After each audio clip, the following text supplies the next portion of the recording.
of the Sierra Leone police force, as stated in their website, also speaks about policies that promote freedom from corruption and the integrity to deviate from taking sides with political parties in the discharge of their duty. Tonight, we ask the following questions. Has the police been really potent in enhancing access to justice, as stated on their website? Does the police really maintain its integrity by deviating from taking sides with political parties in the discharge of its duties? Do citizens have the police they deserve, considering their role in governance, democracy, and politics? Tonight, we will deep dive into some of these issues. This is AYV on Sunday. Tonight, in this 2 hours conversation, we're tracing the role of the police in democracy, good governance and politics with dissenting views and trusted voices. Section 155, subsection 1 of the Act number 6 of the 1991 Constitution makes provision for the establishment of the Sierra Leone Police and the Inspector General as head of the force. But Section 157 of the same Constitution states that the Inspector General shall be appointed by the President, acting on the advice of the Police Council, subject to the approval of Parliament.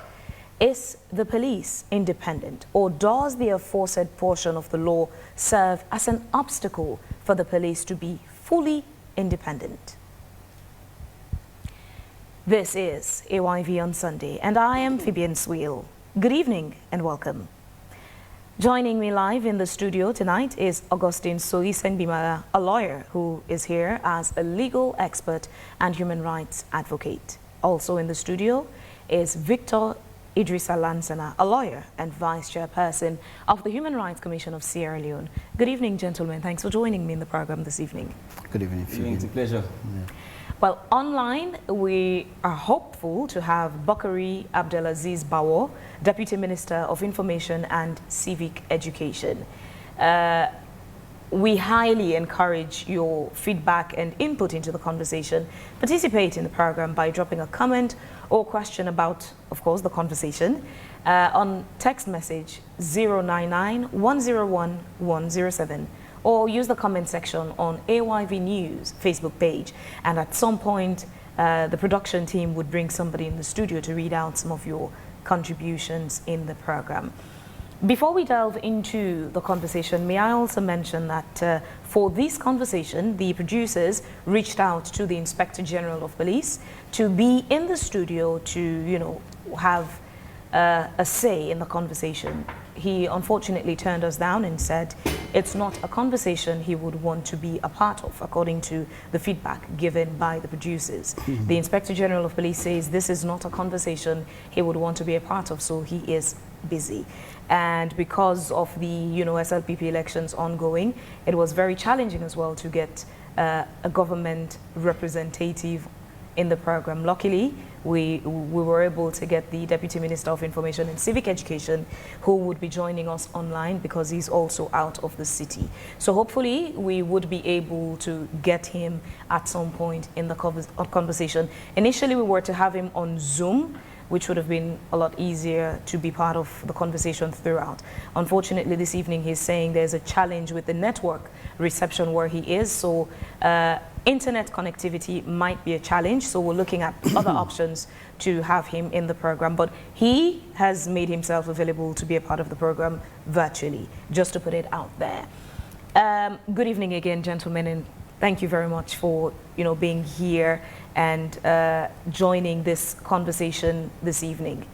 I'd like to start with law and order and perhaps even the integrity of the Sierra Leone Police itself.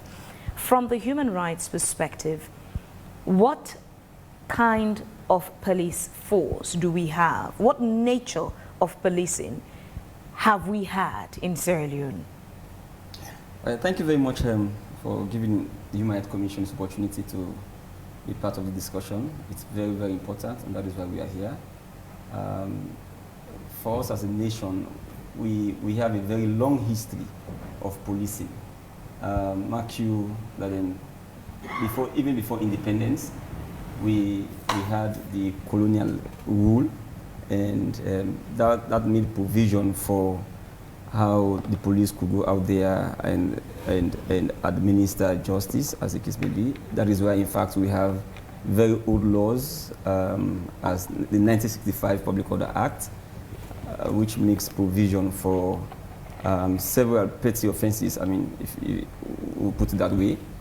And in those days, it was a business of ensuring that people do not actually, challenge government authorities or, the position of government when issues come up. So that is why such a law, in fact, existed in the first place. But then, and then, of course, we had the war, 11 years civil war, which actually claimed the lives of over 50,000 of Sierra Leoneans and non-Sierra Leoneans. We had the destruction of property, not least the police as an institution itself, was really seriously affected. And then after, we had reconstruction and making sure that we rebuild our institutions. So the police was one of such institutions that needed to be rebuilt. Luckily, we had our British friends who actually came and they teamed up with the government. They were able to, at the end of the day, get what we later refer to as a force for good. Making sure that it is a force that is professional, a force that is able to be responsive to the security situation in the country. So since then, several things really have taken place. But then it's a mixed bag for me, if you ask. It's a mixed bag. We have a police, that is, of course, responsible for lives and property. But then the question then becomes, how do they dispense their mandate?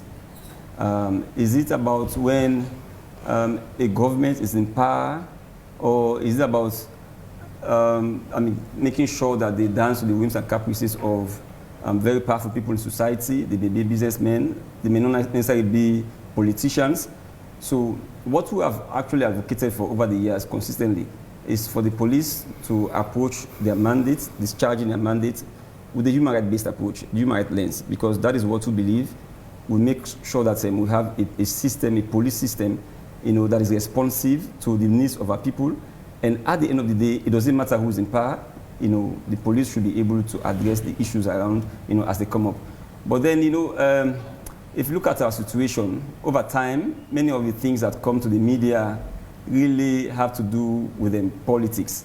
But I will tell you from our own monitoring, as the commission, several of the injustices that you may think of, really, 1,000 of them are really not, related or connected to politics. Just the few things that come to the media, that are related to politics is what, normally people will shout about. But several things, when, for instance, I will give you, many instances, just for one, for the purpose of this discussion. You will see where private citizens go into a contract, they say, okay, I will give you 1,000 euros, at the end of the day, you have to pay me within this period. And if you fail to pay me, clearly such a transaction should be a civil-based transaction, and whosoever that is aggrieved should go to the courts, or find a way to resolve it, other than the police coming in to say, oh, in fact, it's a criminal issue. It now becomes obtaining money by false pretenses. You've seen, I've seen, for instance, in the remote areas, in Kabbalah, for instance, where a girl child was taken on board because of a palm wine, that was stolen. She was incarcerated for, over a number of months. There are several of these things, several of them that we find in these police centers, in the detention centers as well. So it is because normally, those people who are really, really affected, they don't have the power to use social media, they don't have the power, they are not friends with the media. So many of these things do not come up. So the police have to be much more professional. They have to understand that they have a sacred role to play, and that role, it doesn't matter who's in power. Because for me... as you've put it, beyond just politics, there are issues between the citizens or residents in the country and the Sierra Leone police that is not necessarily connected to politics, but, entirely on ethics and professionalism of the police in the dispensation of their duties. But this is the same Sierra Leone police that from time to time we have other countries sort of praising our police, getting them as well to be involved in certain opportunities, to travel out of the country, they share experience with other countries. What could be the reason for these shortcomings? Again, we're breaking the conversation down into several topics. We'll get to the political aspect of that later. We're more focusing on law and order and the integrity of the Sierra Leone police in the dispensation of their duties to citizens and residents. What do you think could be the reasons for the shortcomings of the Sierra Leone police? You know, the police as an institution, to me, is really a replica. It's a symbol of the society. Those men and women that are police officers are really coming from the society. So they represent the society. What you see the police are doing are really almost the same that ordinary Sierra Leoneans, who may not even be politicians, are really doing on a daily basis. So directly answer your question, you'll have to ask, for instance, Okada riders, you have to ask Poda drivers, Keke riders. They will tell you, in terms of law and order, how the police, have been able to make sure that they dispense their duties. If you say they are a reflection of the society, do the people deserve the policing they're getting from the police? Well, it's a question that does not demand a straight, forward answer. The people, generally the citizens, they deserve better, I'll put it that way. They deserve better, from the police. But then also we have to understand that for a very long time, this was an institution that was made or that was left for people they say they were drop out. Many Sierra Leoneans, many graduates, did not actually enter into the police force. So we had several of our brothers and sisters who were merely school leavers. Some of them, they just took the Becker exam and they were recruited into the police system. So it tells you that for a very long period of time, the police itself as an institution has suffered to produce quality police officers. And when you suffer to produce quality workers or employees or officers in this case, then it tells you that this is what the public will get. And there are instances where before now, many graduates will not really opt for to decide to become a nurse, for instance, or a teacher. You just have to produce. You just have to make sure that you produce quality. And not to say, oh, I'm not being paid as I'm expecting. Because when you are recruited, you were given appointment letters which have conditions of service, and you opted to become a police officer. So we expect that police officers should be able to produce quality, make sure that the dispensation of justice, law and order, is really at the highest level. With that submission, Victor, I'll come to Augustine. Juxtapose what he just said to your personal experiences with the Sierra Leone police. I remember that, thanks to you, citizens now have the liberty to move about on election day after voting. Juxtapose what he just said to your experiences with the Sierra Leone police and what you think the Sierra Leone police should be for the good of the greater people. Thank you very much. I think that I love that my learned friends that started with and historical context. And I think personally it's good to cast some of these things into perspective especially because our police force was essentially a relic of colonialism. So in the early days after independence, we see that political leaders, successive governments would use the Sierra Leone police for political purposes, to such an extent that what we have now, the equivalent of the OSD, back then the SSD, was almost nicknamed Shaka Stevens dogs. Essentially, they were the lapdogs for Shaki, right?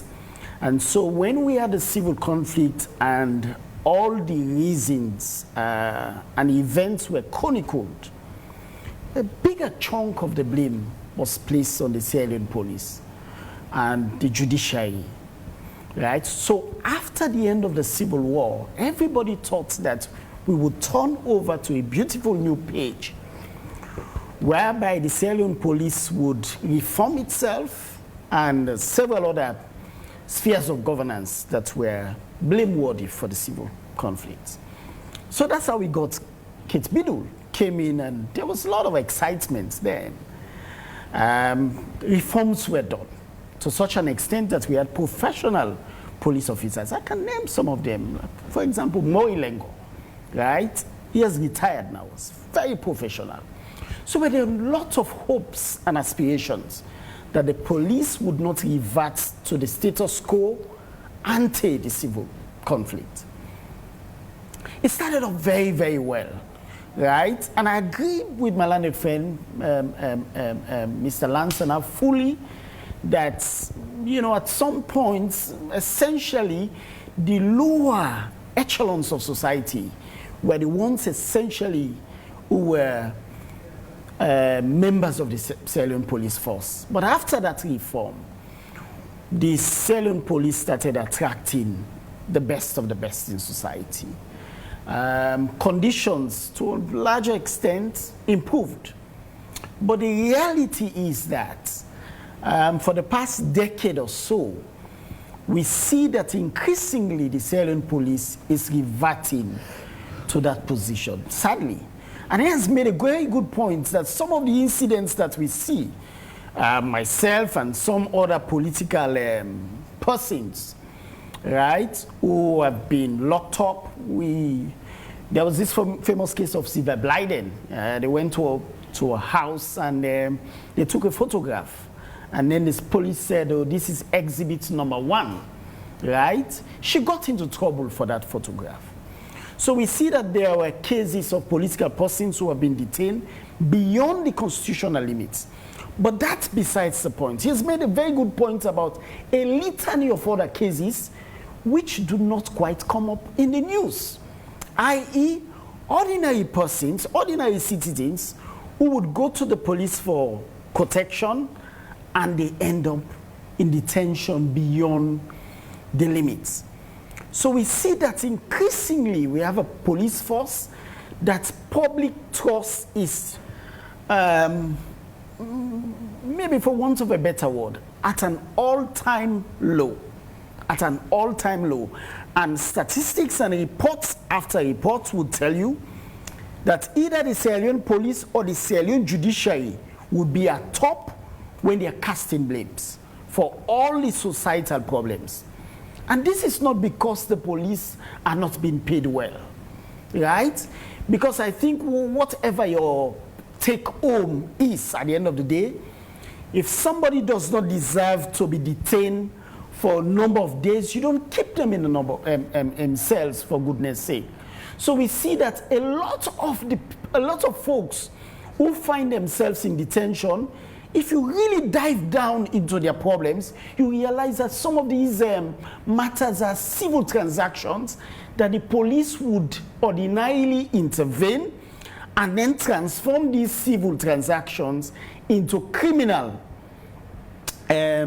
whatever it is, investigations, and then lock somebody up until they produce. So we see that beyond the police being used as a tool by politicians, and we go back to the 1960s, successive governments, and increasingly the Sierra Leone police is becoming, because mind you, we're not just talking about this regime. When the previous regime, the APC, was in governance, we see a situation where the current president's house was assailed by police officers. This takes us to now delving into that, political aspect, the politics and separation of powers. It relates to the Sierra Leone police and the executive arm, particularly of government. We've seen with the political parties, Unity Party has had its share, ADP, some of these parties, the APC and the SLPP as the two parties who've had, the privilege of governing the country. In opposition, they know the wrongs with the Sierra Leone police. Absolutely. But in governance, suddenly, it seems the Sierra Leone police is very professional and perfect. Not much is seen as to the problems they identified with the Sierra Leone police while they were in opposition, how to perhaps address, review, or correct some of those issues with the Sierra Leone police. It's conspicuously lacking. Absolutely. We find ourselves in a situation where both parties only know there's a problem, but in governance, there's no problem. But the police would tell you they are not being controlled by any political party. Yet some of the actions we see the Sierra Leone police take, it leaves people wondering how true is that submission to say they have independence? Absolutely. I think there's a lot of power play with the police. And I mean, sometimes I don't envy some of my friends who are in the police. I don't envy them at all. Because they would tell you that the police is what we call the limb of the law. What they do essentially is to ensure that laws are adhered to and citizens abide by the black and white in our books, really.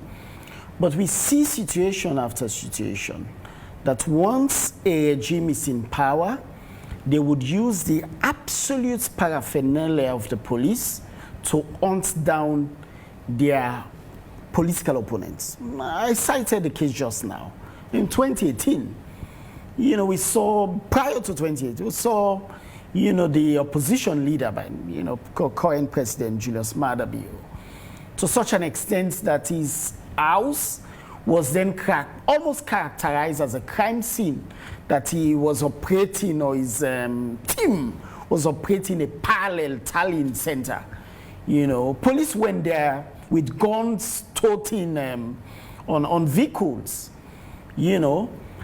and you would have thought that a man who suffered in the hands of the police, not just himself, but several other SLPP politicians who suffered in the hands of the Sierra Leone police, would come, once they come and get the reins of power, would essentially alter the way and manner in which the executive would interface or wield its authority on the police. But we have not seen that case, right? We can cite a number of authorities, a number of instances in which opposition figures have been arrested by the police, and in so many cases, these arrests would not lead to prosecution in court. You cited the case of, Femi Claudius Cole, Dennis Bright, Adi Macaulay, and several other political figures, right? The other day we know that, for example, there was this SLPP politician, I don't quite know his name, I don't know whether it's Kadi or whatever it was, who made very inflammatory statements. Kadi Ukaikai. Very inflammatory statements. The police they were very swift and much to their credit.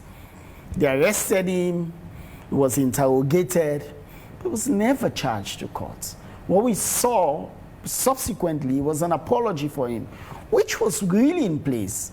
But such statements, if they were made by an opposition figure, that could have landed that figure before the courts. So quite clearly, we see that we are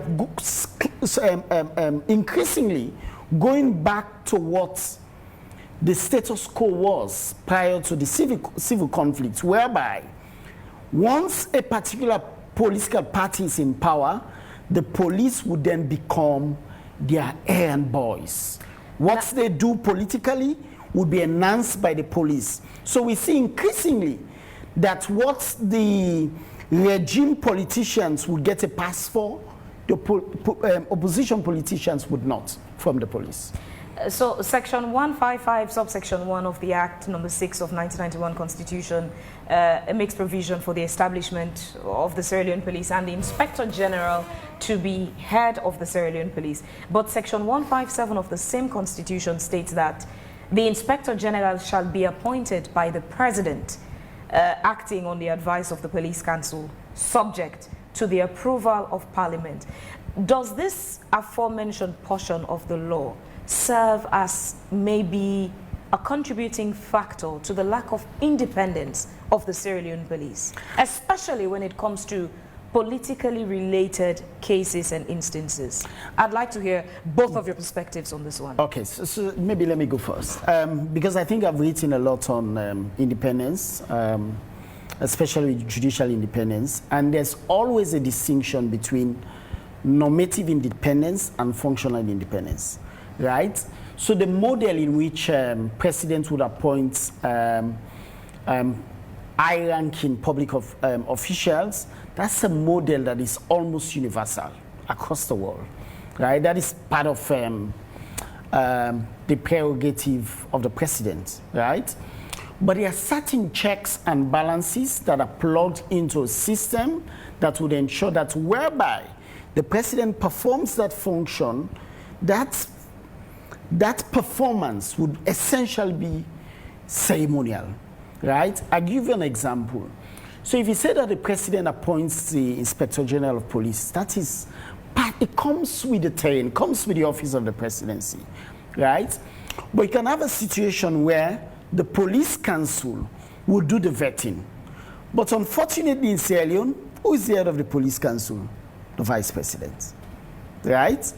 So essentially, you can't quite call that structure a check and a balance, right?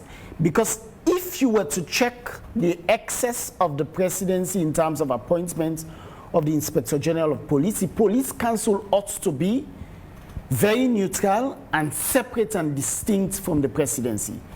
But you can't have the police council headed by the president's subordinates, and that police council would do all the processes and put it before the president for appointment. So you would have to have a situation where the police council is functionally and normatively different and separate from the presidency. So if you have a model whereby the police council is essentially comprised of maybe stakeholders, but not being headed by the vice president, right? You can have that situation in which they conduct the scrutiny, they conduct all the interviews and all the processes, and they vet candidates, and they submit a list. For example, the model in Kenya, what they do is to ensure that an independent institution will do all the scrutiny. They would vet the candidates, they would interview the candidates, and then they would submit a list to the president, ranking the candidates in order of performance, right? And then the president would then look at that list. If the president were to choose number 3 instead of number 1, he would have to supply and state the reasons for leaving the top-ranking candidates for the lower-ranking candidates. Unfortunately, in Sierra Leone, we have a very troublesome provision in our constitution, and I'll pull up that provision to be very exact, that the president is given such an extensive powers that if the president does not heed to an advice, nobody can question him. To such an extent that in the constitution it says that no court can inquire into whether the president heed to a certain advice or whether he did not heed at all to a certain piece of advice cannot be inquired into by the court.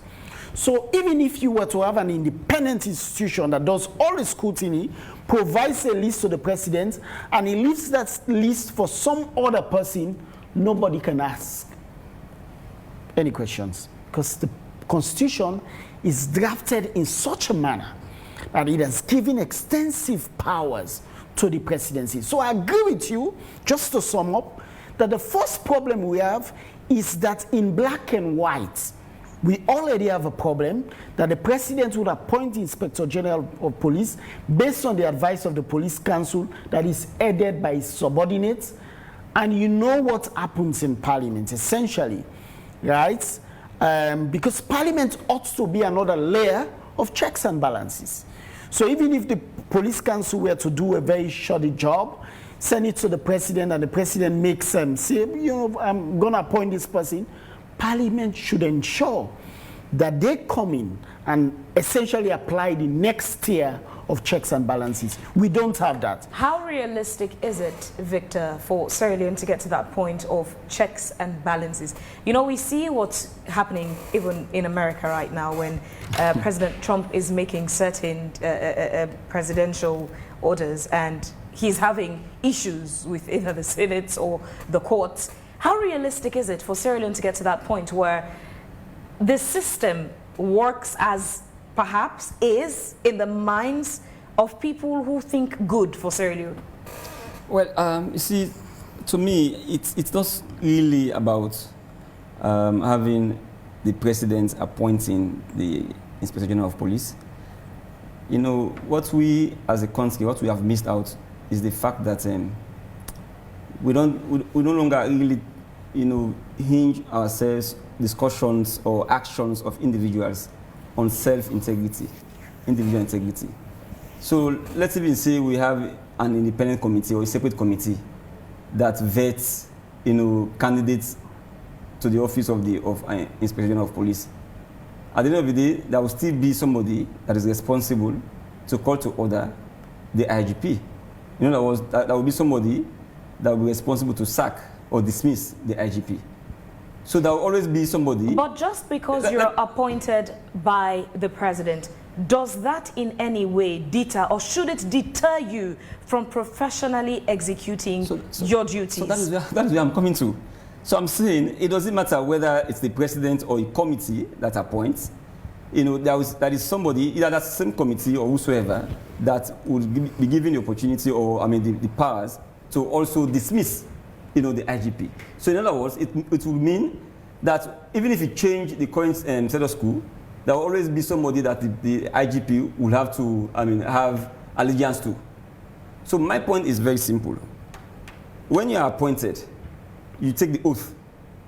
You have a duty to the people of this country, and you have a duty to yourself as an individual occupying that office, so that you don't do things that are untoward towards the security of the country. The president can appoint you, of course the president can also fire you. Let's even say also we have a committee that does the appointment. That committee can also have the power to fire you. So it will still mean that you have somebody that you have allegiance to. And it's the same thing with when you talk about political detainees or what have you. I mean, people that normally call political detainees. In the same way how we have actually just given a thing to making sure that our officers are independent and they are credible. It is the same way when people commit offenses, we just say, oh, this is not SLP police or not APC police. What normally happens at the end of the day is clearly that individual will go scot-free because the public has tweaked the entire discussion around being political. So where there is a transgression of the law, we should not bring in political discussions when we know that this has nothing to do with politics. We have seen several times when the police will misbehave, for want of a better word, and then they'll begin to talk about, oh, SLP police. When APC was in power, we'll say APC police. At the end of the day, the discussion will really be based on politics. And that individual police officer who may have misbehaved will just walk away. Because the discussion clearly would have been centered around politics and politics. That is our problem in this country. There's a video yes, you want to say something? I just wanted to do a rejoinder, really, because I think what my Victor is missing out on essentially is that people would make these characterizations when there is lack of even-handedness. If you apply a certain rule to the opposition and that rule does not apply to the regime politicians, people would have a certain perception, right? But if you apply the same rule across the board, nobody would come forward and characterize the police as pro-regime police. But we see instance after instance that the police is heavily tilted against opposition. We know that. It happened prior to 2018. It's happening before our faces. We cannot shy away from the fact that the police has allowed itself to be used as a tool by by politicians. And I agree with him. As professionals, they ought now to draw the line. They have said that there are no orders from above. Let us not just hear that there are no orders from above. Let us ensure that in practice and in the manner in which they treat citizens, there should not be any perception that there are orders from above. But I disagree with him that these are all just labels that are without basis. No, they are justified, and they have been justified for at least a decade. And I'd like to hear your thoughts on, it's also similarly tied to what you're saying now. So on the 2nd of February 2025, on Wake Up Sierra Leone on AYV, we had from the Sierra Leone Police, Mohamed Bobson Senu, who was the Deputy Head of Media. We had Alfosos Bani, Executive Secretary of Human Rights Defenders Network, Sierra Leone. There's a portion of that conversation we're going to play briefly, a few minutes, and then we'll come back to the studio to hear your thoughts on that conversation. Now, there was this lady, is it Hawa Hunt? This TV, you call it. I think she was out sometime when she used on audio, video, insulting the president and the first lady.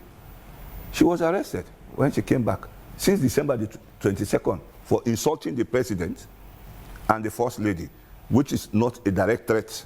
But on cyber, they use the Cyber Crime Act to bring her to book. And he was arrested. We are yet to see whether he has been even released or granted bail for insulting the president and the first lady, insulting, which we condemn in terms of for morality purpose, but we don't. To us, from the human rights perspective, I don't think that situation warrants her detention. In fact, for a period from December 22nd to a number of days. If we are doing justice and if we want to transform the police in addressing situation, those are things precisely as even community police. You can just call that person, explain to that person what she has done, what are the implications. Let her understand that if you do this the next time, this will happen to you.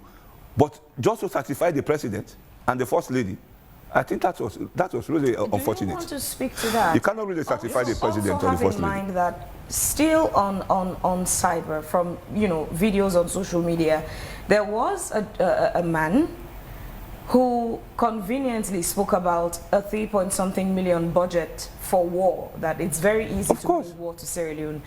And compare the two cases for us, and let's understand the difference in how both were handled. When you would say the genesis of the crime, it started from a social media video, maybe might be equivalent to the same source, or one is even worse, budgeting for a war that destabilizes the nation. Let's understand the dynamics between the two cases. Yeah, before going there, let me just clarify on a few things with regards to his view or opinion. When he's saying people lost trust in the police, there are parameters you look at.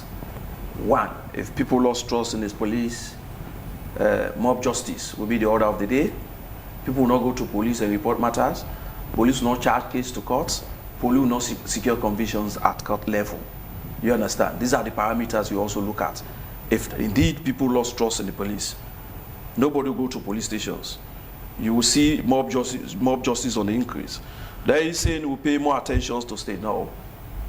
Everybody has right to your own protection, and it is incumbent on the Sierra Leone police to provide that or create that enabling environment for every one of you to ensure that we secure your own, protection. Regime, maybe it has different meaning, but policing, I was recruited. I'm now 20 years in the SLP. I was recruited far back 2005. I'm still in the police officer. So I don't believe what he's saying, the regime. I don't even know. I was recruited 2005. Today I'm police officer, right? Now coming back to something Chief Kai. We issued out a press release. He was arrested, detained at CID. He made public. Now there was this lady, is it Hawa? Press release. He was arrested, detained at CID. He made public apology. He knew of this. He was arrested. We saw that one. That is why I told you about open source. If we now we're police, just like he said, we are also human. We get information from other angles. from people. And that is why we are working with the community. We also have a department responsible to interface with the community people. So we get this information through social media, and the man was invited. We even issue out a press release in respect of this one. He was detained at CID. I think my concern He was detained at that CID. the statement of Chief Kaikai and the insulting words of our Hunt, you tend to address them within the security system. Which one is more grievous? Which I think it's Chief Kaikai. Address. If you look at Chief Kaikai's statement, was so grievous than our Hunt. But Chief Kaikai, according you stated it now, just he was asked to make a public apology. Our Hunt was not asked. She was not asked because he insulted the president, and they are not trying to appease the president and the first lady. And the Chief Kaikai was also appeased because he did not go through what our Hunt has gone through. He was appeased just to make a public apology. That's unfortunate, and it's unrealistic in this country. Are those pointers? It's unrealistic. Okay. Chief Kaikai was given an opportunity to enjoy. By the security to make, yes, detained at CID. For how many days? For how long? It's more than 3 days. It was Yeah, more than 3 days. More than 4 days. Our Hunt, how many days? We issued a press release in relation to this one. Our Hunt, how many days was she I really detained? don't want to comment about our own because already taken to court. I don't have that, authority. But how many days was she detained in court, in cell, in police cell? Me personally, I don't have that authority. Gentlemen, to talk about are those issue. pointers to easily say that the police, the current police, does dances to the whims and caprices of the past that's been? We don't. But that's what I've said, but he's denying regime policing. We don't. Chief Kaikai is part of the SLPP system. We don't. And so we know for sure, that was why he said, if that person, if Chief Kaikai was from the opposition, we will never expect an apology from Chief Kaikai. He will be charged. But because he's a member of the ruling party, he was asked to make an apology. We will not. Our Hunt was never asked to make an apology, even though she insulted the president and the first lady. She was not given the opportunity to make an apology. Investigated. She was detained for several days, weeks, and she has been charged to court for insulting. Somebody that threatened the security of the state was not charged to court, was asked to make a public apology. This is really unfortunate. It's really unfortunate. And this is the security we are talking about in this country. That is his opinion. That is my opinion, but that's the candid opinion. The gravity of his statements. The gravity of the statement cannot be comparable. The gravity of Kaikai's statements comes at a time when the country, you and I know, was in some security turmoil. Yes, and that is the reason he was arrested. And nobody asked us the moment we saw that video. The CID invited him, and then we did a press release in relations to that one to also explain clearly to the public that he was arrested based on his utterance. So that's an excerpt from the Wake Up Sierra Leone edition on 5th February 2025. I'd like to hear your perspectives on that conversation. Two interesting cases, but the genesis of how their offenses came about was videos from social media. Not the same gravity, but handled completely differently, as pointed out by Alfonso Bani. What are your thoughts in this? It's still on policing. Yeah, I was angry when I heard of the arrest of that lady they call Hawa Hunt, until I listened the video, I looked at the video. I don't think it is the kind of society we really want to nurture as a country. I don't think it's a content that I would like my daughter or my children to listen to. Because what I heard on that video, it's not just despicable. It's something that every Sierra Leonean, particularly women, should condemn. And, for us, we believe that the police, it's always for us the human rights-based approach that's the most, endeavor to follow. When you contradict that statement with the one from Chief Kaikai, the one that I think it was also he carelessly sat somewhere and said, "Oh, if he's not given the power to rule, or to lead the SLPP or something like that, he will bring war into the country. Indeed, it was a statement that was, it was misguided. There was no reason for him to have said so. It was condemnable, and I was really happy that the police, brought him to book. But then, it was up to the police to have looked at the gravity, assess the situation, and see whether they should have charged the matter to court. It entirely with the police. And when you look at this older lady, by the way, it's not just about the new what we have is the cybercrime. Cybercrime, yes. We also have the 1965 Public Order Act that makes provision for, say, insulting conduct, and even threats. So the police can always charge if they think, they have enough evidence to do such charges to court. But it's really not about the individuals, whether it's our Hunt or Kai Kai representing APC or LCPP respectively. It is really about the content of what they said. If it is condemnable for Mr. A, it should be the same for Mr. B. And the police must follow the law as it is provided. It's as simple as that. It doesn't matter who said so, who said what. As far as it is clear that it's really is condemnable, the law frowns against such a thing, then the police has the obligation to make sure that they charge. They should not pick and choose. I'll give you a classic example. I think it was in 2015 or so when the former president dismissed his vice president. There were two categories of people. There were those who wanted to go out to celebrate the sacking. And there were those who wanted to go out to, demonstrate against the sacking. The police allowed those who wanted to go out to celebrate the sacking, and they denied those who wanted to go out to, demonstrate against what the president did. So you could see that it has been this pick and choose and not making sure that there is fairness in the dispensation. That is a huge problem. And that is really what really, amounts to lack of trust or the dwindling of trust from the public. The police must always ensure that everybody is treated equally before the law. It doesn't really matter who does what. It is not the individual, but the content, the offense is what should be, the police should be occupy itself with, and not Mr. A or Mr. B belonging to party A or party B. Otherwise, we will always continue to miss it out. We always have people who would break the law, and they will seek succor under a political party. It doesn't matter which government is in power or which political party is in power. If we still continue with this kind of thing or this approach, there is every likelihood that we are here for the next how many years. We are now over 60 years since independence. We are still discussing these issues that have been discussed over 50 years ago, 30 years ago.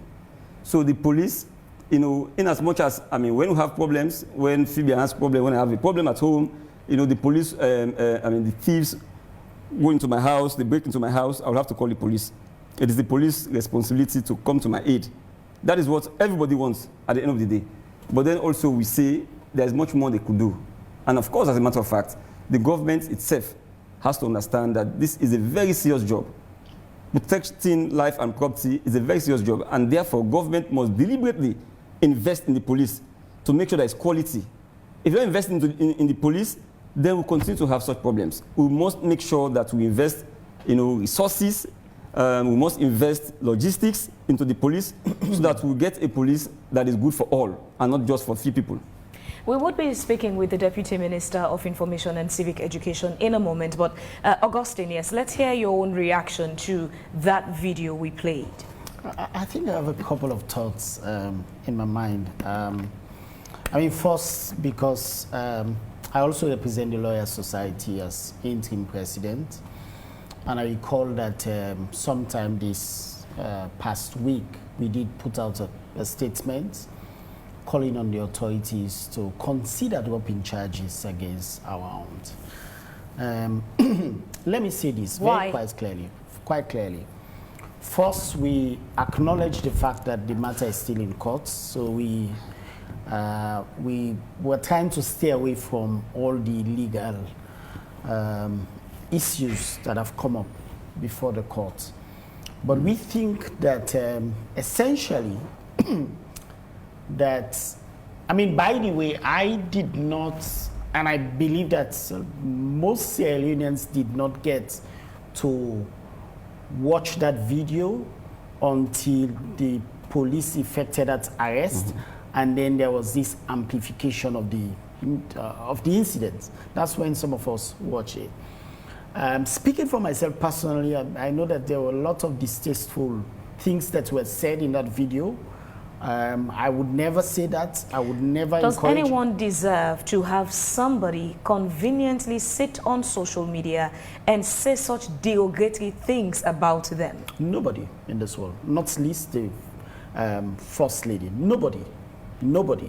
But this brings a very pertinent conversation about cybercrime. But it still takes us to, if you are now pleading or advocating for charges to be dropped, is that not, in other words, encouraging such behavior where people, especially those who now tend to call themselves bloggers, those who do not even understand what blogging is, not the good ones, those who don't understand what blogging is, who take the liberty just because they have a gadget and access to internet, take to social media, a public platform, and begin to say derogatory things about people who have spent years building their reputations.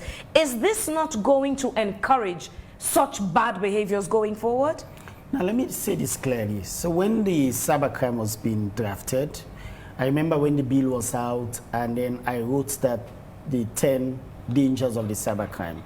My point essentially was that the government of Sierra Leone has done a phenomenal job in repealing Part 5 of the Public Order Act, which was there for over, as a monster for journalists for over 50 plus years.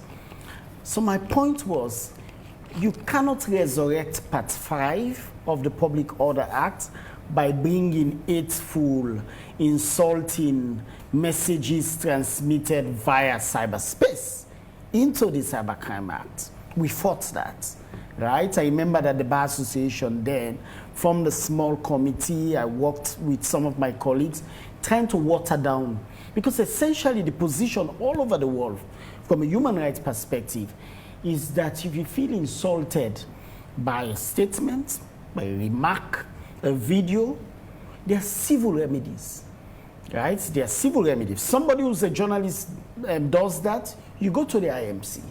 I have taken many folks to the IMC on behalf of my clients, many folks, right?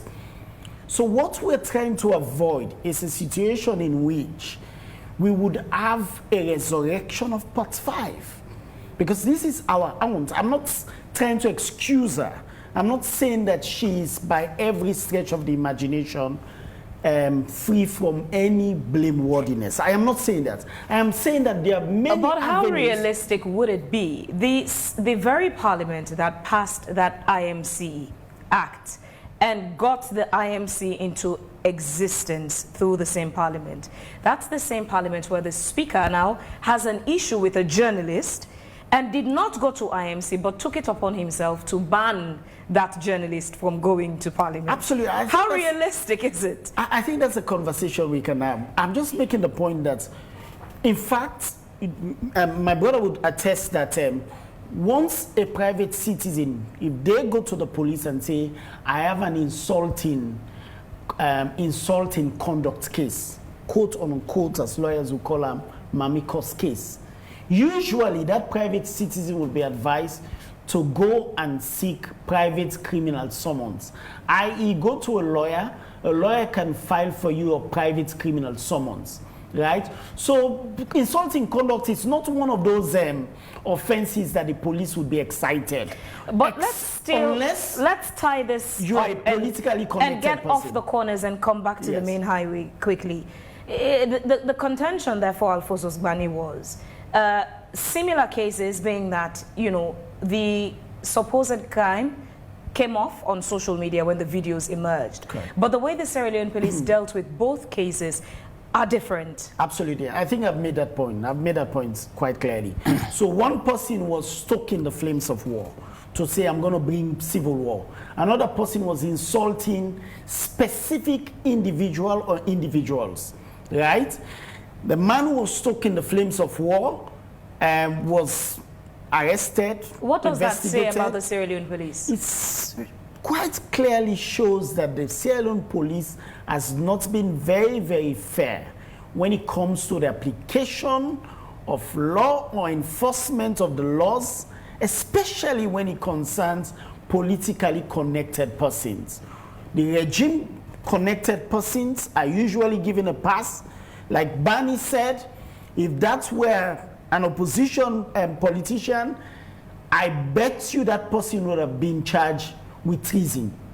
Not any other offense other than treason. So we see a situation in which an utterance that had the potential of bringing trouble on all of us, right? That person was never charged. And another utterance that was, we all agree that it was by all stretch of the imagination very unseemly. But that person, right, was not only arrested, but was charged and is still being detained. You know, I'm going through the prosecution in court. The point I'm making that once the police does that, it gives an impression to the citizen. There is one rule for those who are not connected to the regime, and there's another rule for those who are connected for the regime. Like he said, our aunt could have been offered that opportunity to apologize, maybe via the same medium, on video, to the First Lady and the First Gentleman of the Republic. But besides the point I'm making essentially is that this issue of using the cybercrime, we're going back to part 5 of the Public Order Act, because not just for our aunt who is not a journalist, but increasingly we see that journalists are being used when they post stuff on their handles or on social media. Cybercrime is being whipped up increasingly. So for crimes that ordinarily the First Lady feels slighted, and she ought to feel slighted by those comments, she should have considered civil remedies. Was saying that prosecuting our aunts is, I mean, especially in the estimation of the police, when you add a far more serious utterance, we think that those conducts, if you put it that way, would send a picture that the police is more concerned about the image of those who are connected than those who are not connected to power. Okay, so now online we have Bakari Abdulaziz Bawo, the Deputy Minister of Information and Civic Education. He's been following the conversation and he is now available to make a submission, and he's been online waiting for us for quite a while now to join the conversation. Good evening, Bakari. Thanks for joining us this evening, and thanks for your patience being online there waiting for us to turn the conversation over to you. Hello? Yes, good evening. I'm saying thank you for joining the conversation, and thank you for your patience staying on the phone. The voice from your side is so low. I'm not getting you loud. Okay, let's try this one more time. How about now? Is it better? Can you hear me, Clara? The conversation is all from your side. There is a lot of echo. Okay, here's what we'll do. The technical team would work on it and figure out the best solution to this challenge. Meanwhile, on 13th of January 2025, we had for the very first time the current Inspector General of the Sierra Leone Police, William Fayaselu. He was in the studio with us. Hello? And granted an exclusive interview. Now, he responded to some questions, and since he said Hello? he's busy and does not want to be a part of this conversation, we would now get excerpts from that interview on Wake Up Sierra Leone on 13th January, while we try to sort out the connection with the Deputy Minister of Information. So let's get the short snippet from the interview with the Inspector General of Police. Just quickly, how long have you been in the Sierra Leone Police? I've been in the Sierra Leone Police for 31 years. Okay. Prior to being the Inspector General of the Sierra Leone Police, the police itself had some fingers pointed at it to be unprofessional, to be an instrument or institution used by the political party in governance, which some have also accused the police that it adds to the flames between the two main political parties, the APC and the SLPP. In your 2 years of tenure, how would you assess the performance of the Sierra Leone police?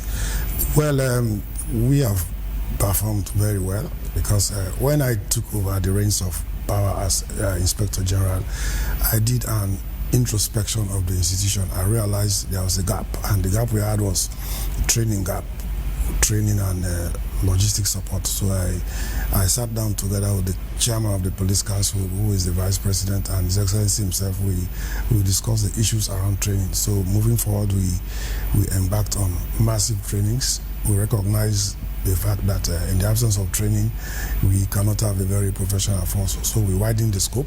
We dropped a number of trainings. For example, between 2022 August to the time of elections, we focused on election-specific trainings. We delivered massive trainings, which saw us train like over 6,000 of our personnel because we are moving forward to elections. And it was not only election-specific. We diversified. We brought in trainings that have to do with investigation, criminal investigations, sexual and gender-based violence investigations. We reviewed MOUs, we reviewed protocols, we reviewed SOPs for those issues. And of course, we went a little professional also. We went into technology because we saw that whatever we do now, we should not lag behind in the area of technology, so we brought in some aspects of technology. For example, we were able to set up the cyber investigation laboratory. We had one, I met one at the CID, but actually working together with His Excellency, who is very keen in technology investment. We set up another cyber investigation lab. That one has to do with, it's not about recovering missing phones or missing gadgets, but that one we are focusing on critical investigations. For example, it was because of that particular laboratory that we were able to secure 100% conviction in the most recently concluded treason trial and court martials. We did some investment in that one, and of course we most times people are complaining about we are not professional, so our response time to incidents.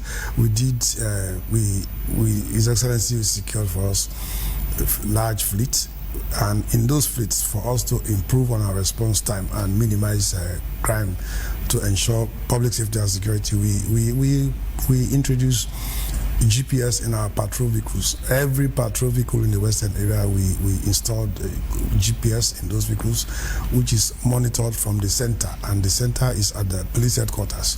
So every movement of that vehicle is tracked on a daily basis. So, and in those vehicles also, we dropped telephones, mobile phones, all of which has a toll-free number, and we have a toll-free number at the central control room at police headquarters. So each time somebody is feeling threatened or there's an incident in your community, you are calling the toll-free line 900. The responder will ask your location, and looking at the GPS map, will be able to locate the nearest patrol vehicle, and then that vehicle will be directed as such to respond to that incident. So we've gone real professional. We've improved that particular image, that perception that we are not professional. That one is changing, and we are working on that each and every time we have the opportunity. We've dropped trainings in international trainings overseas, Egypt, India, US, Dubai. We had our officers go to Dubai for 6 months leadership training. We have some of our guys going to the Botswana Police College, where I was the first student to attend the strategic leadership training, which lasted for 3 months. All of it is designed to build our capacity so that we can look very professional. IG, while you've explained all these trainings, you skipped an important part of the question I asked about being used to fan the flames of the divide between the political tension, APC and the SLP. No, we are You've not. not spoken to we them. are not. We are not. It's the same police officers who have been in there when, for example, the APC was in power. You know, we the police will never win. Each time one party comes to power, they look at us officers who have been used as instruments of oppression. But we are not actually. In my time, I have actually been able to forge a very good working relationship with the political parties, especially the main opposition. We are working together. Tomorrow, if the main opposition is coming to power, they too, another party which is going to be in opposition will say the ruling party is using us to flame the fans of anger in the society, but we are not like that one. We have been very neutral, sitting on the fence. So that's our job. We don't take sides. We are very political. In fact, in one of our strategic development goals, that is one objective, we want to remain apolitical. The issue is that, for example, being appointed by His Excellency the President doesn't mean he has to influence. And I'm happy to say here that since I was appointed, he has never influenced anything I do in my office. Not even the Vice President has influenced. Because one thing we enjoy as a police force is operational independence, but accountability. So we are like that. We will get to the guests in the studio to react to the conversation there with the IG, but online we have Bakari Abdelaziz Bawo, Deputy Minister of Information and Civic Education, and he's patiently been waiting there to join the conversation. Good evening, Bakari. Thanks for joining us and thanks for your patience staying on the line to join the conversation. Bakari, can you hear me? Loud and clear. Hello? Hello? Hello? Yeah, I can hear you loud and clear. Okay, good. I was just saying good evening. Thanks for joining us and thanks for your patience for waiting. Thank you very much. Good evening to join us. I know you've been following the conversation according to the producers. What's your perspective on the Sierra Leone police in terms of its conduct? In terms of the conduct of the Sierra Leone police, its professionalism, executing its duties. Okay, thank you very much for bringing on board the conversation. Yeah. The police force, the Sierra Leone police is not a makeshift organization. It is not an ad hoc organization that comes into operation for a moment and is dissolved as when demanded. It is an organization whose duties and establishments are dictated by the Constitution of Sierra Leone. If you go back to the Constitution, it tells you the fundamental principles of state policy. So the security, peace, and welfare of the people shall be the primary purpose and responsibility of the government. And to this end, it shall be the duty of the armed forces, the police, public officers, and all security agencies to protect and safeguard the people of Sierra Leone. Meaning, whatever the government will do in terms of the security, the peace, and welfare of the states is the primary responsibility of the police, the armed forces, public officials, and all other security agencies to participate in. But primarily, it also defines the responsibility of the Sierra Leone police as responsible for law enforcement and crime investigation. So whatever constitutes law, to enforce law, to make sure we are abiding by the laws of the country is the primary responsibility of the Sierra Leone police. What is defined by crime according to our constitution, to investigate those crimes is the responsibility as defined by the constitution, by the police, is the responsibility of the police. But again, the key functions for which the Sierra Leone police exists is to prevent crime, to protect lives and properties, to detect and prosecute offenders, to maintain the public order, ensure safety and security of everybody in the country, and also ensure the access to justice. So according to the Constitution of Sierra Leone, these are basically the key functions.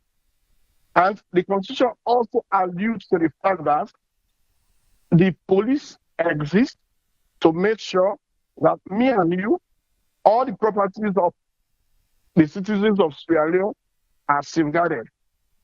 In the execution of these duties, That is why the police intermittently receives training, capacity building in and out of Sierra Leone, so that they exercise some professionalism in this mandate. So to me, the Sierra Leone police force is not existing because of a particular administration. It is not existing because of a particular reason. It is existing by our constitution, and their mandate is clearly explained. Their primary purpose of existence and key function expected of the force is established. Okari, would you say the Sierra Leone police has been professional in its conduct, in the dispensation of its duties? If you ask me that, I can say yes. Yes, I have asked it. Yes, I can say they have been very professional. They have withstood the test of time. Since when, So to me, since when did the Sierra Leone police become professional? I ask this question because prior to the 2018 elections, the Sierra Leone People's Party, your party, had issues with the Sierra Leone police. There are several instances. There was a time when the Sierra Leone police had an encounter with President Bionao, who was only just a presidential candidate for the SLPP then. At his residence at Godrich, he was accused of some crime. The former Deputy Minister of Internal Affairs, Lahai Lawrence Lima, had his own encounter with the Sierra Leone police. There was a time the Sierra Leone police went to the SLPP party office when the SLPP was in opposition. They pelted tear gas canisters into the building.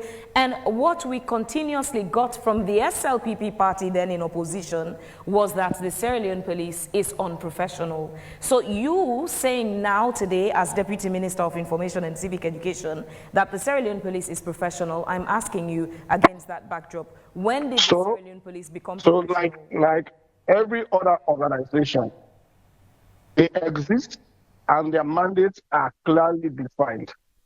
Their key functions, as highlighted, are clearly defined. Within this framework and this limit, they can be seen to be very professional in the execution of their functions or duties. Hello? Hello? You continue on your submission. We can hear you loud and clear. Okay. So, in the execution of these functions as stipulated by the National Constitution, like any other organization, mind you, the Sierra Leone Police is constituted with people from amongst the citizens of Sierra Leone. They are our brothers, our sisters, our cousins, our mothers. So they are not extraordinary people taken away from or taken from other countries. What they constitute is the behavior of Sierra Leoneans. Like every other organization, we have what is expected of a unit and what is being done by a unit. Like we have a human act and act of a man. What is defined as a human act is accepted generally. But most times, some people belonging to this same race of human beings act otherwise. So you don't look at singular actions of individuals and just generalize that the Sierra Leone police is not professional. At a stage, people representing them in some circumstances can behave contrary to what is expected of the public. During that time, you can say, okay, in this act, in executing this duty, you are not guided by the mandates of the Constitution or your professional act. But generally, 80% of their operations has been guided by their professionalism. I am not denying instances where people from the Sierra Leone police have acted otherwise. But that is not enough to generalize and so all their good works to the dustbin and say they are not professional. So as the Deputy Minister of Information and Civic Education, at every time I would say the Sierra Leone police, as defined by the Constitution, acts professionally, not minding the fact that there are instances where individuals behave with individual actions, not what is demanded by the police professionalism or what is expected of them by the citizens. In that circumstance, we will say they do not follow due processes. But I will not say the Sierra Leone police does not act professionally. Individuals in police uniform, in some cases, can act otherwise. So if instances are drawn, I am not saying this because I'm a minister now or because a party I belong to is in governance. Even when we are in opposition, there are times they behave professional to us. There are times when other police behaviors they are brought under question. But it does not generally depict what is mandated by the Constitution on their behaviors. Bakari, what has been the reforms introduced during this administration to sort of enhance professionalism within the Sierra Leone police or reforms in the Sierra Leone police force? So we can even look at the preparedness and response to a lot of things that have happened over the time. And you can conclude that the Sierra Leone police, within especially these most challenging times, have behaved to everybody's expectation. Recently, in the last festivity we had, the Christmas season, we can all agree that they were able to police the entire country, irrespective of their limited numbers. Across the country, there were no major instances throughout this festive season. This is a show of what the Sierra Leone police is becoming. They have been very swift in response. So if one should put them on a scale, compare, it is only when you juxtapose, then you can know the effectiveness of comparison. If you look at what happened before this time with respect to intelligence, their response to issues, compared to what is happening now, you can agree with me that a lot of reforms have happened, a lot of capacity building, a lot of logistical advancement in the Sierra Leone police that is helping them execute their duties as expected by the citizens. Thank you very much, Bakari. Please continue to stay with us there online as we try to tie this up. We still have Augustine Solisengbe in the studio and Victor Lansana. You've heard the conversation from, the insert we played from the Inspector General of Police, and now the Inspector General of Police mentioned that he has never been given directives that impedes his independence by the president or the vice president. He says he works under complete independence. Now, the Deputy Minister just said the Sierra Leone police is professional, but the picture from some of the members of his party when they were in opposition is different from what he submitted. This is the situation with the Sierra Leone police that, the citizens and residents have had to deal with over the past couple of years. What do you think is the solution? Let's focus on solution. What could be the better way out of this? How can all of this be resolved? I want to hear Augustine first on this. Okay, I think that, and I mean personally, I think essentially what we're missing is that, and as a society, we do this most of the time. We do not quite have those public officials that will come forward and say we have a problem, right? And I think that shying away from the problem is would not take us beyond this point, would not fix the problems, right? I know that no police would come forward to say, oh, I have been given orders from above, right? No police would come forward. We see the recent case of those activists who wanted to protest for the non-publication of the disaggregated data They spent more than 10 days in detention. The only crime was that they wrote to the Inspector General of Police to say, give us an approval as required in the Public Order Act. And then they were summoned to assist the police with investigation. I mean, it was clear that they wanted to exercise their fundamental rights. They were not given the approval in the first place, and in addition to that, they were investigated for what they said, what the police, said were fraud-related offenses. But you and I know that if those were, credible allegations, these individuals would have been investigated and charged to court. So quite clearly, even if the Inspector General of Police does not want to tell us that orders from above, in fact, do exist within the police, we would tell him that, in fact, it does.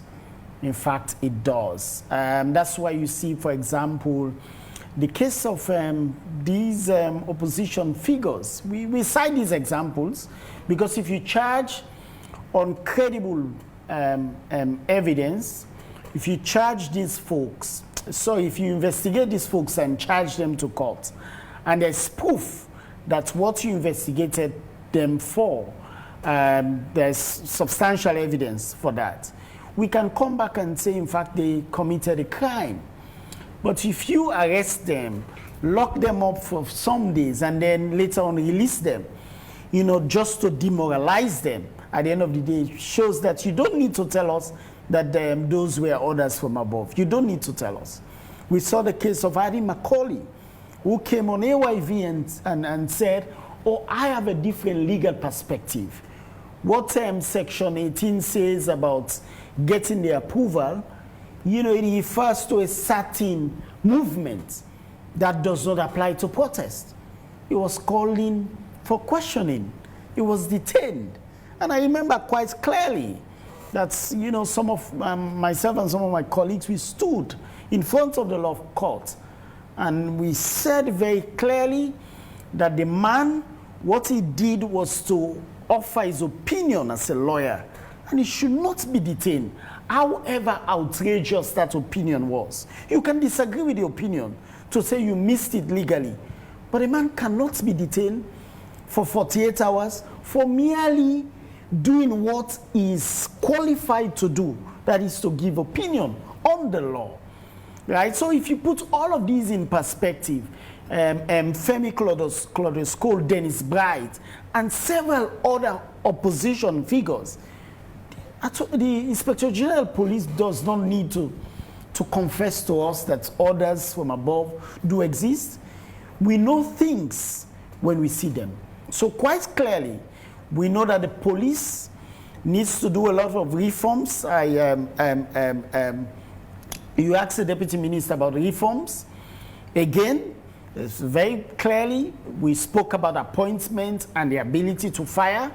And I agree with Victor when he said that the problem is not the power of appointment. Yes, because all over the world, whether it's functionally or ceremonially, the heads of states do have powers to appoint, right? The safety net should be, once you appoint someone, there should be some sort of functional independence, i.e., they should not always be watching over their shoulders that there's going to be an announcement that it has pleased His Excellency to send you. But is this also entirely about the integrity of the people who are appointed? Because in America, in other parts of the country, the world, we see people come to challenge the president. Some of those people are even members of the same political party. These are human beings, as we have human beings. Does this speak to the integrity of those people? I think it's so much about the safety nets that have been created in the system, right? I've mentioned a case in passing, right? Because I am involved in that case of a very big, what we call a big man in society.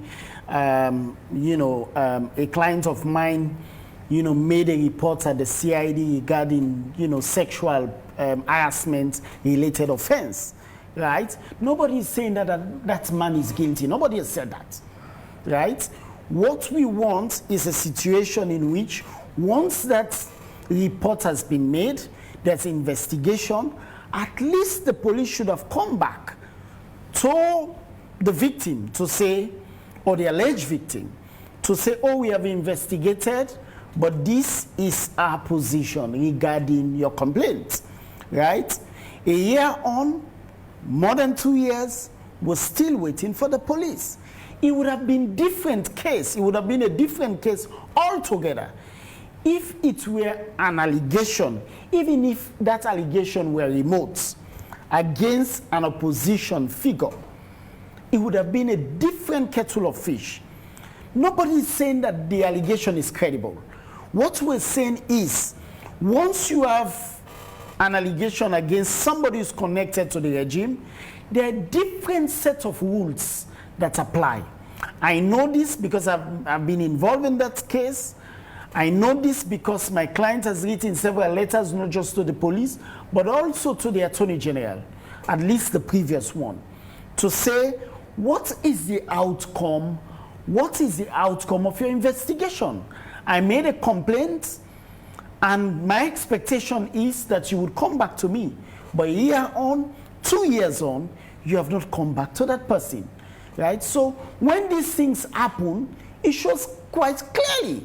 And when you see the alleged perpetrator, hobnobbing with all the state powers that be, you realize that the Inspector General of Police would not admit to us that orders from above do exist. We know it, we have seen it, some of my clients have experienced it, and the people of Sierra Leone continue to experience that. And nobody is saying that every police officer is unprofessional. We're not saying that. But we're saying that corporately, the police as an institution has not lived up to the expectations of the citizenry of this country. That is why reports and statistics after statistics would always place the police or the judiciary at the top of the ladder when you're mentioning those institutions that the public does not have trust in. I'll still come to you. We'll have to tie the conversation, end it on solutions. What could be the solution, the way out of this? But or maybe Victor, speak a little about that journalist that is being interrogated. Victor, from the human rights perspective as well, even though we talk about, the integrity of people who have certain powers to serve the people and stand for what they believe is right, we've had few instances in Sierra Leone of people who perhaps you would say got public applause for what they did, but that threatened their job.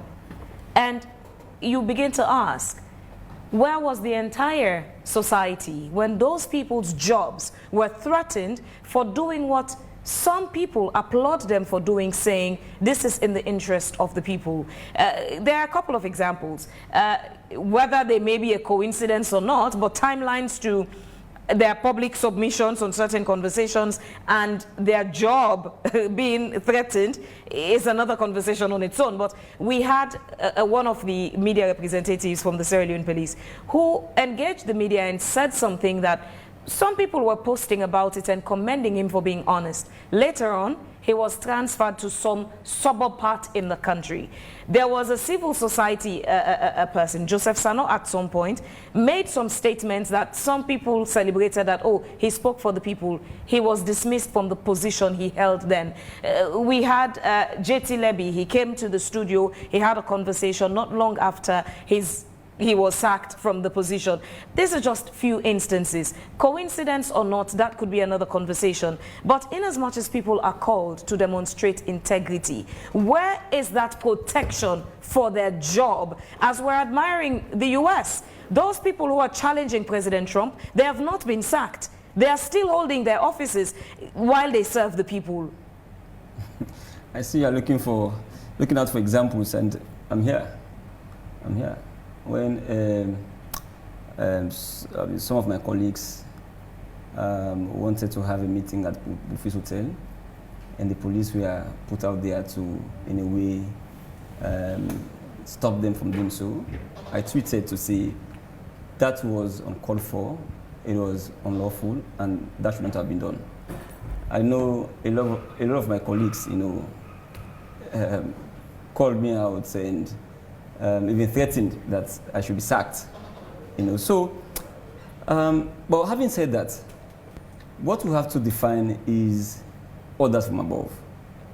What is that order?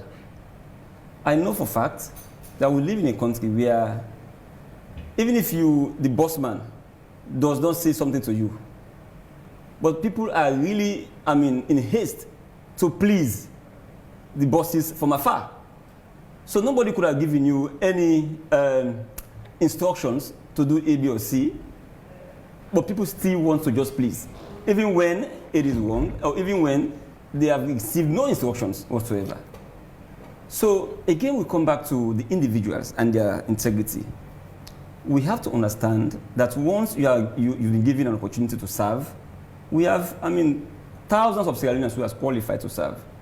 But then if you are given an opportunity to serve, you have to make sure that you serve with a conscience and make sure... But those people tempted to serve with their conscience and try to do what some have applauded, whose jobs were threatened, for many of them, they never got reinstated. For some of them, it was only when they went back to reconcile with the powers that be that they got other opportunities. That in itself is a deterrent to other people from saying, I don't want to end up like that. When you made mention of Tamalebi, I know he came to me at some point, but his own context is not even political.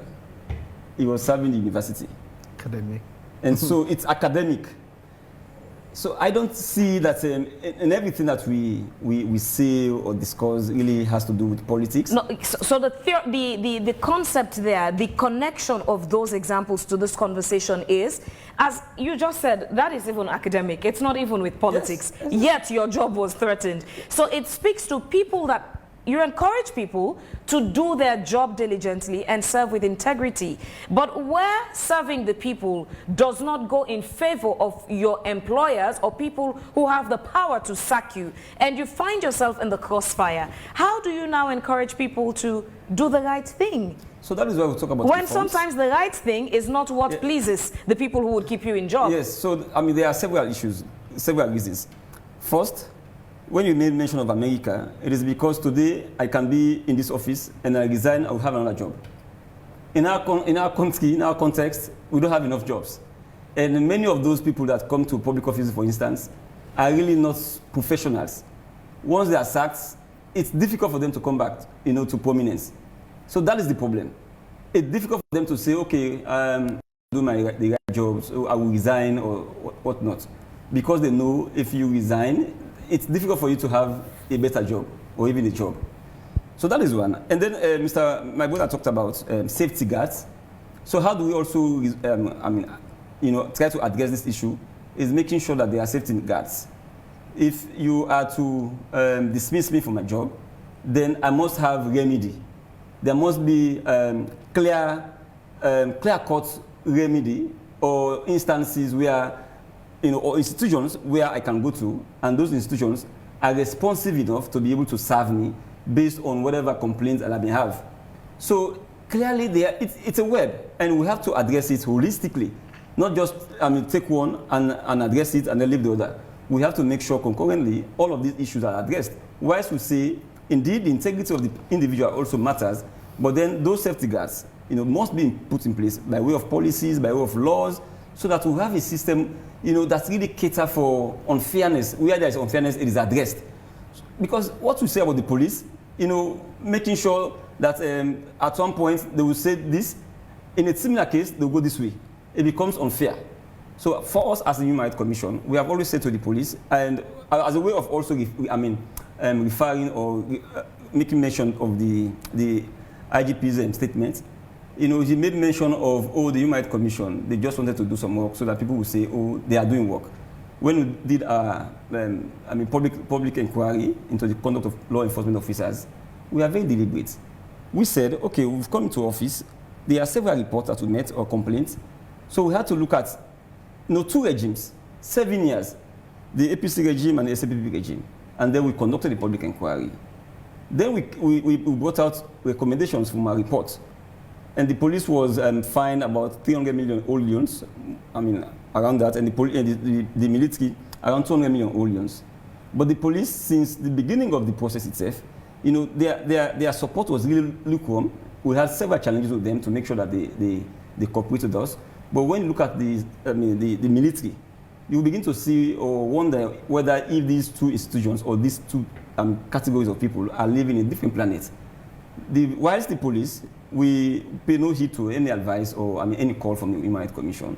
The Sierra Leone military, they were there with us. Wherever we went, they had a barrage of lawyers, a battery of lawyers, wherever we went, whether it's Kabbalah, McKinney, Bo, Kenima, they were always there. And when we put out the report, before even put out the report, we met with them. We wrote to them, both institutions, that we have a report, let us discuss them even before we publish. The police could not listen to us. They said, no, they don't want to hear about our reports. But the military, they say, okay, fine, come, let us discuss. We have discussed the outcomes of the report, the recommendations are there, and they have said they are going to make sure that they take action in addressing those recommendations. But the police will say no. So we are saying that it's an institution of the Human Rights Commission. It's really about making sure that there are checks and balances and making sure that the police, they live up to expectation. I have said several times, for the opportune time, I would say, the police as an institution is also challenged. Logistically, conditions of service still remain a very serious challenge, problem, but then also they have to understand that what they do is for the good of our nation. I agree that at some point, for instance, not too long ago, 2024, 2023, when over 5 police officers were maimed, some of them really lost their lives, 5 of them lost their lives by citizens. Clearly, it tells us that we have a very serious problem as a nation. It's not just coming from the police, but also from citizens. Because if citizens could disarm a police officer and do what they did, on tape, and then they broadcast what they did, then it becomes a matter of, making sure that not just talking to the police, but also bring on board the citizens to understand that they have a responsibility. And it's a responsibility that's not just by way of ordinary statement. It is a constitutional responsibility. By the Constitution, Section 13, it's very clear that citizens must always ensure that they give assistance to law enforcement officers in making sure that there is law and order in the different societies and communities where they belong. There are several duties of a citizen that you find under Section 13. But then also, normally we will say, because the state institutions, like the police, they have the upper hand. They have to understand that they must take the lead. They must take the lead role in making sure that we have a society that is fit for purpose and that is good for everyone. Otherwise, we'll continue to have these discussions without any headway. But then I will not say what my brother said. I will disagree with him in a way to use a long brush to just paint the entire police to say they have not been professional. We live in a country where we have been marked as a peaceful nation. We have to give that to the police and the law enforcement agencies generally. If we have a peaceful nation, it means that they are doing, to a very large extent, they are doing their work. We know that, of course, they have challenges. They are works, within the ranks, but then also to say that entirely we don't have a professional police, that would be unfair on the police. We have had running battles with the police. I, for instance, several times we have running battles with the police, making sure that they do what they are supposed to do. But at the same time, we note their challenges, and we say, because of Sierra Leone is being rated as, I think, 4th, in Africa, as one of the most peaceful countries, then we'll pat the police on their back, but then get them to understand that they must be fair in the dispensation of justice, because they interface with the public on a daily basis. If you talk to Okada riders or bike riders, Poda drivers, keke drivers, they will tell you clearly that they have been having serious challenges with the police. So we want to understand, we want to get the police to understand that the law should be for everybody, and the law should be interpreted the same way as it applies to Mr. X and Mr. A. Would come to round off with the minister, the deputy minister online for his, closing curtains on solution and get your submissions as well on way out. What should be done to make things better? But would head to Studio 2 and join Emmanuel Nyakemomo, one of our producers, to read out some of the messages that viewers and listeners have been contributing to the conversation. Good evening, Emmanuel. Thanks for bringing those messages. You're welcome, Fabian. It's really very thrilling here tonight. We are trying as best as we can to tailor down the issues discussed in connection with the text messages that we have already gathered here for tonight. Of course, Albert Lansana is saying we have good police officers, while on the other side of the coin, we have the frontline policemen creating problems for the people. And Lamine Denke is saying in most cases, we have seen police officers forming alliance with the ruling political parties to cause problem in society. And of course, Issa Kuroma says, were you an adult when Shaka Stephen resolved riot police and created ISU? It's a question. And of course, Sule Kanu says the government needs to ensure that the police uphold the law effectively. The government should improve on conditions of service for the police officers. And Mustafa says, we are blaming the police, but in practical terms, the setting of the police force makes them to be political. The police is not independent, according to Mustafa Conte. And of course, Mustafa Feliwa says, the Sierra Leone police has faced various challenges, such as allegations of bribery and corruption, human rights violation, order from above, amongst others. And Sule Kanu says, Kaikai issued a threat to instigate conflict where the police instructed him to make public apology. In contrast, our hunt was not asked to apologize. And of course, Swissman says it appears some police officers in the front line are working for the government of the day. How do we expect the police to be independent when the IG is appointed by the president? And of course, Mike Joseph Kanu says, it is our right as citizens to express our views, but on the flip side, we do it with respect and dignity. Our Hunt's statement on the First Lady was insulting and a typical example of cyberbullying. Well, the last text message that we can take for today is coming from Ibrahim Toure. He says, have the police officers really investigated alleged murder cases in the country? Well, those are the messages that we have for today, and back to you, Fabian. Thank you very much, Emmanuel Nyakemomo, for reading out those messages. I don't know if we still have the Deputy Minister online. Bakari, are you still there? I am here. If you're still there, could you please respond to those messages that were read out, all the things that have been said in the studio? Okay, thank you very much. I want to turn my hat to the honest voice of the human rights activist, is this Victor?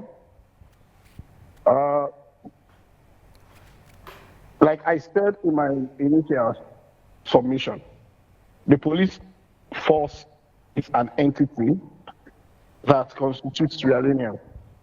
Blanketly, we cannot say the police force is unprofessional. Like the bar association, like journalists, like teachers, like every other institution, we have bad eggs within every other unit that misrepresents their units. But we keep alluding to invisible arms of the powers that be, that our people receive orders from above. And nobody has proved it beyond any reason that Inspector General was instructed to do XYZ. Sometimes you have things that our political party speaks, say APC versus APC. And you have policemen misbehaving. Who do they receive the orders from above from? SLPP versus SLPP. We have policemen misbehaving. Within the same political party, we still have the powers. They are ordering the police to. So I don't believe that. But the way forward is, like we have said as a ministry, Salome big pass we all. What we should be looking at, how do we, really emphasize our civic responsibilities as citizens. All these questions around police officers, bar association, acting unprofessionally, constitute our behavior as citizens. The day we want to behave properly as citizens, all these institutions will behave properly. It is not to look at this crime as because it is being done by this party, you say, okay, it is bad. But when it is being done by X, you say it is good. These crimes to be defined universally. What is good now should be good at any time, and what is bad now should be bad at any time. So let us have these institutions live to our expectations. We have had a situation where somebody resigns his position. The idea of saying most of us public officials come because they are not professional, that is why they don't want to do the right thing because they want to maintain. No, most politicians or most public officials have university degrees, they have careers they can fall back to. It is only that our constitution, and that's why when we review our constitution, we should be looking at these things. If somebody is appointed a minister by the president, tomorrow he's fired, where does he fall back to? Is he going to be unemployed for the rest of his life? These are the constitutional reforms we should be looking at. But to say public officials are not professionals, that's one I do not want to romance with. The bottom line here is there are limitations, there are shortfalls in every other organization. But that does not generally mean those organizations do not act within the limit. Misrepresentations from individuals belonging to those organizations have been popular, have been done. We have all witnessed situations like that. But generally, like Victor said, if we are scoring high in maintaining peace, then we should not just put that to the dustbin. If we look at the last festive season, the way it was really manned or policed by the SFP, you don't just throw their work to the dustbin because of isolated instances. So generally speaking, it should be me and you making sure the institutions are stronger than individuals, so that at every time, irrespective of the administration in office, our institutions are strong enough to protect our democracy and our sovereignty. So it is a civic responsibility for me and you, wherever we find ourselves as Sierra Leoneans, to make sure we put Sierra Leone above every other interest, every other state. But really, the police officers, our police force have tried. Like Victor said, that we should give them a tap on the back for that excellent performance to be even graded as one of the most peaceful countries around. Most times, those who commit crime don't like police. And those who want to resist, the criminals who want to resist, do not like the police. So this allegation of order from above, nobody has justified. We are just assuming police behave because they come under instructions from above. Like you are rightly saying, it boils down to integrity. Was it Abdul Koh? He resigned from the Anti-Corruption Commission when he felt that he cannot take orders from above. Those are typical examples. I think that's a similar example, that somebody resigned because he didn't want to meddle his integrity with whatever thing. Quite apart from that, we have not had any situation where somebody comes out and says, I wanted to take this decision, but I received order from above to do contrary. Until that happens, I don't want us to always blame what people do on orders from above. They have the responsibility as Sierra Leoneans, as citizens, to execute professionalism or whatever duties and responsibilities they have to be doing. Thank you But to very always much. assume it is order from the above, that invisible arm is what I really want us to discard. I want us to hold people responsible for their acts, other than thinking they are acting under instruction from somebody we do not know. It does not take us any side. Let us hold them responsible. If somebody acts otherwise, let us hold that person responsible. Not to think that he's acting under instruction. Between APT and APC, who gives the instruction? Who gives the order from above? Between SLPP and SLP, who gives the order from above? But when it is SLPP that's for APC, somebody wants to assume the presidency or the people around power, the corridors of power are giving the instruction. These are all allegations that have not been proved.